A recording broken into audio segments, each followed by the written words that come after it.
Après plusieurs semaines de négociations, la Commission européenne vient de donner son accord. L'État français pourra accorder jusqu'à 4 milliards d'euros d'aide à Air France, en difficulté à cause de la crise sanitaire. L'État sera ainsi autorisé à monter à un peu moins de 30% du capital de la compagnie aérienne, contre 14,9% aujourd'hui. Dans le détail, 3 milliards d'euros de prêts de l'État seraient convertis en fonds propres. Mais ce n'est pas sans condition. Air France doit céder en retour à des concurrents 18 créneaux horaires à l'aéroport de Paris-Orly, où la compagnie dispose d'une part de marché significative. Mais à la base, la Commission en demandait 24, soit 7% des créneaux détenus actuellement par Air France. L'idée avait suscité une forte hostilité de Paris, qui craignait que cette contrepartie ne favorise les compagnies low cost.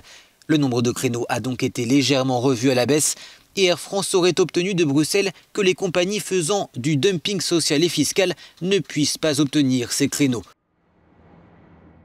Mais qu'Air France se rassure, elle n'est pas la seule à devoir faire cette concession.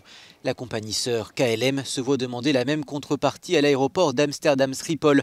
Et Lufthansa avait dû céder 24 créneaux aux aéroports de Francfort et de Munich en échange d'une aide de 6 milliards d'euros.